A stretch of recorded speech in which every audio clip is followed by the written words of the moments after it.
ನಮಸ್ಕಾರ ವೀಕ್ಷಕರೇ, ಕೆಎಂಎಂ ಕನ್ನಡ ನ್ಯೂಸ್ಗೆ ಸ್ವಾಗತ.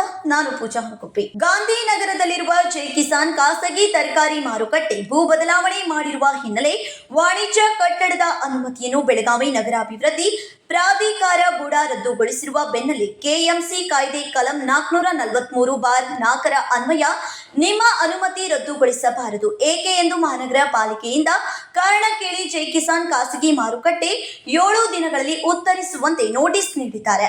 ಕರ್ನಾಟಕ ರಾಜ್ಯ ರೈತ ಸಂಘ ಹಸಿರು ಸೇನೆ ಬೆಳಗಾವಿರವರ ದೂರಿನ ಅನ್ವಯ ಸರ್ಕಾರದ ನಿರ್ದೇಶನದಂತೆ ಭೂ ಉಪಯೋಗ ಬದಲಾವಣೆಯ ಮಾನ್ಯ ಸರ್ಕಾರದ ಆದೇಶ ಸಂಖ್ಯೆ NAE/315 BEM/2014 ದಿನಾಂಕ 11/12/2014 ಷರತ್ತು ಸಂಖ್ಯೆ 7ರ ಉಲ್ಲಂಘನೆಯಾಗಿರುವುದರಿಂದ ಬೆಳಗಾವಿ ನಗರದ ರಿಜಿಸ್ಟರ್ ಸರ್ವೆ ನಂಬರ್ 677, 678, 679/1, 680/1, 686/1, 686/2, 696, 697/2, 698/1, 698/2, 5, 10, 20, 22 ಜಮೀನುಗಳನ್ನು ಕೃಷಿ ವಲಯದಿಂದ ವಾಣಿಜ್ಯ ತರಕಾರಿ ಸಗಟು ಮಾರುಕಟ್ಟೆ ವಲಯಕ್ಕೆ ಭೂ ಉಪಯೋಗದ ಆದೇಶ ಸಂಖ್ಯೆ NAE/315/BEM/214 ದಿನಾಂಕ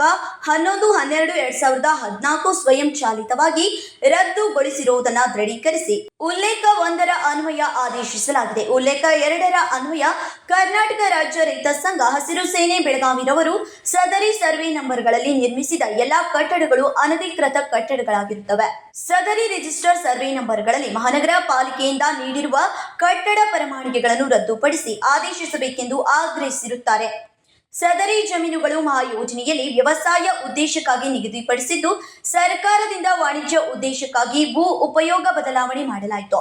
ಆದರೆ ಉಲ್ಲೇಖ 1ರ ಅನ್ವಯ ಸ್ವಯಂಚಾಲಿತವಾಗಿ ರದ್ದುಗೊಂಡಿರುವುದನ್ನು ದೃಢೀಕರಿಸಿ ಆದೇಶಿಸಿರುವುದರಿಂದ ಸದರಿ ಬಡಾವಣೆ ನಿವೇಶನಗಳಲ್ಲಿ ನೀಡಿರುವ ವಾಣಿಜ್ಯ ಕಟ್ಟಡ ಪರವಾನಗಿಗಳು ಹಾಗೂ ಕಟ್ಟಡ ಮುಕ್ತಾಯ ಪ್ರಮಾಣ ಪತ್ರಗಳನ್ನು ಕೆಎಂಸಿ ಕಾಯ್ದೆ ಕಲಂ 443/4 ಅನ್ವಯ ಏಕೆ ರದ್ದುಪಡಿಸಬಾರದೆಂದು ಈ ನೋಟಿಸ್ ತಲುಪಿದ 7 ದಿನದೊಳಗಾಗಿ ತಮ್ಮ ಲಿಖಿತ ಹೇಳಿಕೆಯನ್ನು ಈ ಕಚೇರಿಯಲ್ಲಿ ಸಲ್ಲಿಸುವಂತೆ, ತಪ್ಪಿದ್ದಲ್ಲಿ ವಿಷಯದ ಬಗ್ಗೆ ತಮ್ಮ ಹೇಳಿಕೆ ಏನೂ ಇಲ್ಲವೆಂದು ಪರಿಗಣಿಸಿ ನಿಯಮಾನುಸಾರ ಸೂಕ್ತ ಕ್ರಮ ಜರುಗಿಸಲಾಗುವುದೆಂದು ನೋಟಿಸ್ನಲ್ಲಿ ಎಚ್ಚರಿಕೆ ನೀಡಿದ್ದಾರೆ.